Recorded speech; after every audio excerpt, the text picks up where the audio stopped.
የሚሆነው ስለማይታወቅ አማራን ላጠፋ ነው አለ። ምስጢሩ ነው እንዳይቀር አፉን አውጥቶ እንደዚህ አማራን ላጠፋ ነው ብሎ እንደዚህ ነገረ። አዎ እያፈረስኩ ነው አለ።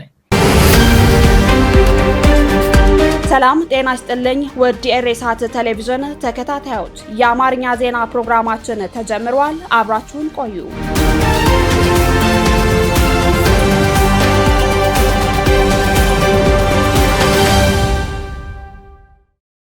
ሰላም ክቡራት ተከታተልቲ ቴሌቪዥን ኢሬሳት ውሽጢ ሃገርና ዘሎ ህዝብና እኩል እዋናዊ ሓበሬታ ምስናቅን ናይ ኢሬሳት ቀጻልነት ንኸነውሕዝ ናይ ኩልና ሃገራዊ ሓላፍነት እዩ።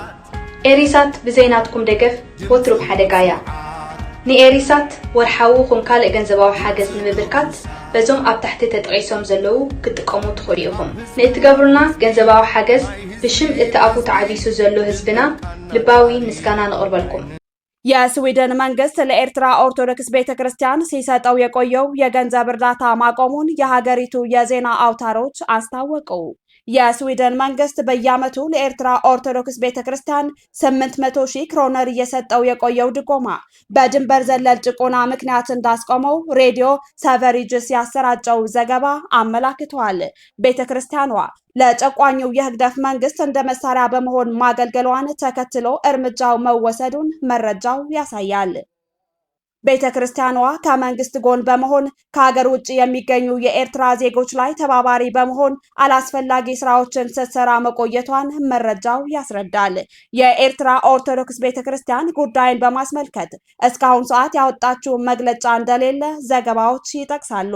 የኦርቶዶክስ ቤተክርስቲያን ፓትርያርክ ሆነው ሲያገለግሉ የነበሩ የእምነት አባት አቡነ አንታኒዮስ ለበርካታ ዓመታት በእስር ከቆዩ በኋላ እስር ቤት ሳሉ ማረፋቸውን ይታወቃል።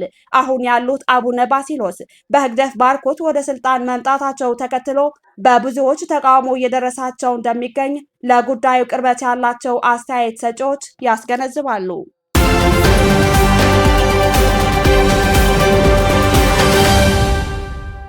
አቶ ታዬ ደንደአ 7 ዓመት ተፈረደባቸው። ፍርድ ቤት ጠቅላይ ሚኒስትር አብይና ከንቲባ አዳነችን ጨምሮ ዋና ምስክሮችን ሳያቀርቡ ውሳኔ መሰጠቱን ጠበቃቸው መቃወማቸው ዘገባዎች አመላክተዋል። የፌዴራል ከፍተኛ ፍርድ ቤት ልደታ ምድብ ችሎት የቀድሞ የሰላም ሚኒስትር ዴኤታ አቶ ታዬ ደንደአ በ7 ዓመት ከ2 ወር ጽኑ እስራትና በ5,000 ብር መቀጮ እንዲቀጡ መወሰኑን ጠበቃቸው ለሚዲያ አውታሮች ገለጹ። የአቶ ታዬ ጠበቃ አቶ አበራ ንጉሰ እንደተናገሩት ፍርድ ቤቱ ዛሬ ታህሳስ 5 ቀን 2025 ዓ.ም በዋለው ችሎት የቅጣት ውሳኔውን ያስተላለፈባቸው ከዚህ ቀደም ጥፋተኛ በተባሉበት ፍቃድ የሌለው የጦር መሳሪያ ይዞ መገኘት በሚለው ክስ ነው። ጠበቃው 13 የቅጣት ማቅለያ ነጥቦችን አቅርበን ፍርድ ቤቱ ከነዚህ ውስጥ 12ን ተቀብሏል ሲሉ ለአዲስ ስታንዳርድ ተናግረዋል። ዛሬ የተሰጠው የቅጣት ውሳኔም የቅጣት የማቅለያ ክርክሮችን ከግምት ውስጥ በማስገባት መሆኑን ጨምረው ገልጸዋል።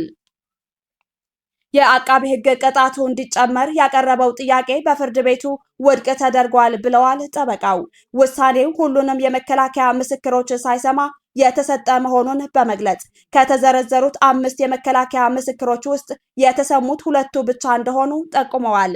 ጠበቃው ዋና ምስክሮች የሆኑት ጠቅላይ ሚኒስትር አብይ አህመድ፣ የአዲስ አበባ ከተማ ከንቲባ አዳነች አቤቤ እና የከተማ ልማትና መሰረተ ልማት ሚኒስትር ጫልቱ ሳኒ የመከላከያ ምስክሮች ተብለው ቢዘረዘሩም ፍርድ ቤት እንዳልቀረቡ ገልጸዋል።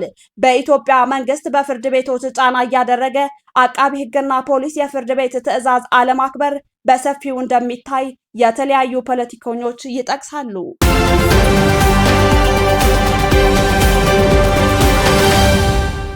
በሐዋሳ የማርበርግ በሽታ መከሰቱን ተከትሎ የአሜሪካ ኤምባሲ ወደ ሲዳማ ክልል የሚደረግ ጉዞን ከለከለ። 2500 የሙከራ የማርበርግ ቫይረስ ክትባት በአሜሪካ መንግስት ድጋፍ መደረጉን ዘገባዎች አመላክተዋል። በአዲስ አበባ የሚገኘው የአሜሪካ ኤምባሲ በህዳር 27 ቀን 2025 በሐዋሳ ከተማ በማርበርግ በሽታ የተያዘ ሰው መገኘቱን ተከትሎ ሰራተኞቹ ወደ ሲዳማ ክልላዊ መንግስት እንዳይጓዙ አስጠነቀቀ። ኤምባሲው ትላንት ታህሳስ 4 ቀን ባወጣው ማስጠንቀቂያ ውሳኔው የተወሰደው ከፍተኛ ጥንቃቄ ለማድረግ እንደሆነ ገልጸዋል። ይህ ገደብ ቀደም ሲል ወደ ደቡብ ኢትዮጵያ ክልል የሚደረገውን ይፋዊና ግላዊ ጉዞ ለመገደብ ከተወሰነው እርምጃ በተጨማሪ የተደረገ መሆኑን አመላክተዋል። የጤና ሚኒስቴር በሲዳማ ክልል ዋና ከተማ በሆነችው ሐዋሳ ከተማ በማርበርግ ቫይረስ የተያዘ ሰው መገኘቱን አስታውቋል። የጤና ሚኒስትሯ ዶክተር መቅደስ ዳባ በበሽታው ወቅታዊ ሁኔታ ላይ በሰጡት መግለጫ ከጂንካ ከተማ የተመለሰ አንድ ግለሰብ በማርበርግ ቫይረስ መያዙ በሐዋሳ ከተማ መረጋገጡን ተናግረዋል። በኤምባሲው ማስጠንቀቂያ መሰረት የአሜሪካ የበሽታ መቆጣጠሪያና መከላከል ማዕከል በኢትዮጵያ ለተከሰተው የማርበርግ በሽታ ደረጃ 1 የጉዞ ጤና ማስጠንቀቂያ ያወጣ ሲሆን ተጓዦች የተለመዱ ጥንቃቄዎችን እንዲያደርጉ መክሯል። በተያያዘ ዜና የማርበርግ ቫይረስ ወረርሽኝ ለመከላከልና ምላሽ በመስጠት የሚደረገውን ጥረት ለመደገፍ በአሜሪካ መንግስት ድጋፍ የተገኘ 2500 የሙከራ የማርበርግ ቫይረስ ክትባት ወደ ኢትዮጵያ መላኩን የጤና ሚኒስቴር አስታውቋል። የሙከራ ክትባቶችን በኢትዮጵያ በአሜሪካ አምባሳደር የሆኑት አርቪን ማሲንጋ ለኢትዮጵያ መድኃኒት አቅርቦት አገልግሎት በይፋ አስረክበዋል። የጤና ሚኒስቴር ዶክተር መቅደስ ዳባ ክትባቱ በአርማወር ሃንሰን የምርምር ተቋም በሚመራ ፈጣን የደረጃ 2 ክሊኒካዊ ሙከራ ከተደረገለት በኋላ ለጥቅም እንደሚውል ገልጸዋል። የምርምር ተቋሙ ከኢትዮጵያ ምግብና መድኃኒት ባለስልጣን ጋር በመተባበር አስፈላጊውን ቁጥጥር እንደሚያደርግም አብራርተዋል። ክትባቱ ከታህሳስ 8 ቀን ጀምሮ መሰጠት የሚጀምር ሲሆን በቅድሚያ ለጤና ባለሙያዎችና ለከፍተኛ ተጋላጭነት ላላቸው ማህበረሰቦች እንደሚሰጥ ሚኒስትሯ አክለው ገልጸዋል።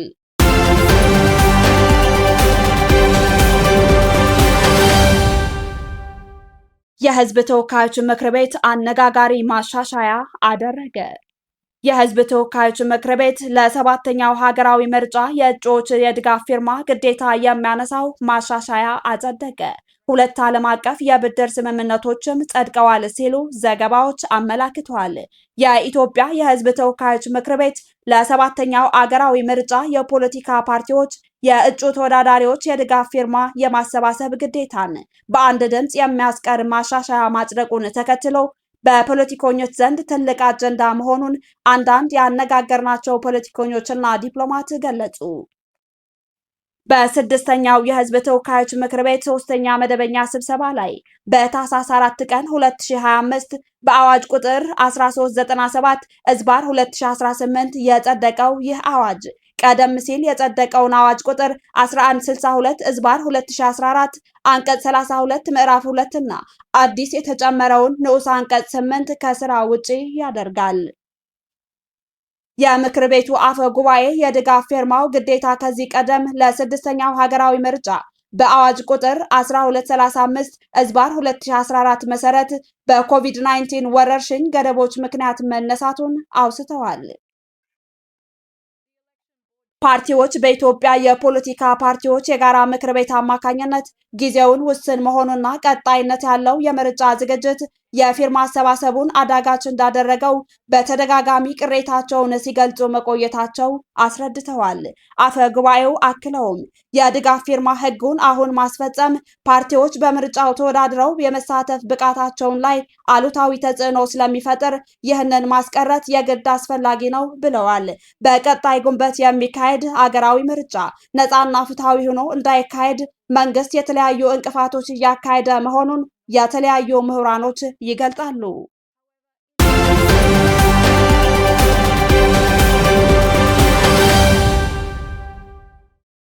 ዲሞክራቲክ ሪፐብሊክ ኮንጎ እና ሩዋንዳ የሰላም ስምምነት ተፈራረሙ። የዲሞክራቲክ ሪፐብሊክ ኮንጎ እና የሩዋንዳ መሪዎች ምስራቃዊ ዲሞክራቲክ ሪፐብሊክ ኮንጎን እያናጋ ያለውን ግጭት ለማስቆም ያለመ የሰላም ስምምነት ተፈራርመዋል። ስምምነቱ የተካሄደው በአሜሪካው ፕሬዝዳንት ዶናልድ ትራምፕ አስተናጋጅነት ዋሽንግተን ዲሲ በተካሄደው የመሪዎች ጉባኤ ላይ ነው።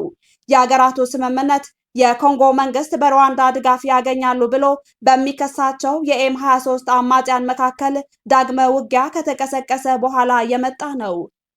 በፊርማ ስነ ስርዓቱ ላይ ፕሬዝዳንት ትራምፕ ተገኝተዋል ሲል ቢቢሲ አፍሪካ ዘግቧል።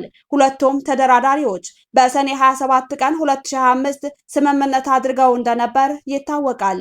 ይህ በዋሽንግተን ከተማ የተደረሰው ስምምነት የዋሽንግተን ስምምነት በመባል እንደሚታወቅ ዘገባዎች ያስረዳሉ።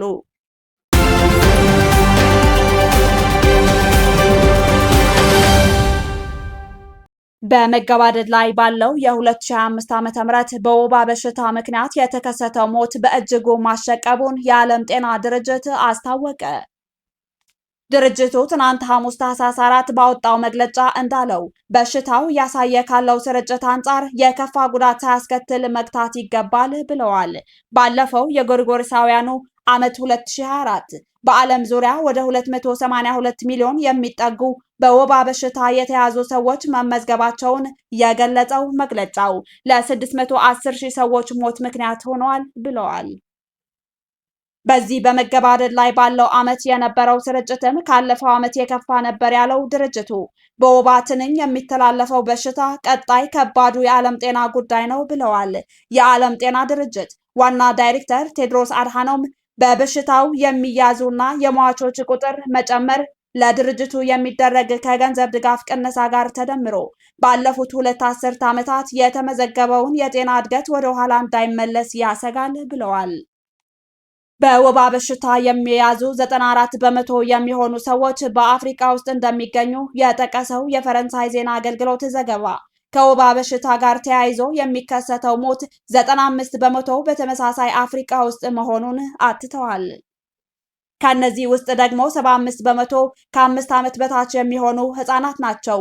ይህም አፍሪካን በበሽታው ክፉኛ የተጠቃች አህጉር እንዳደረጋት ነው መረጃው ያመላከተው። እንዲያም ሆኖ ግን ችግሩ ተስፋ እንደማያስቆርጥ ነው የዓለም ጤና ድርጅት መረጃ የሚያሳየው። ድርጅቱ በ2021 በወባ በሽታ ላይ የመጀመሪያውን ክትባቶች ካጸደቀ በኋላ 24 ሀገሮች መደበኛ የክትባት መርሃ ግብሮችን አስተዋውቀዋል።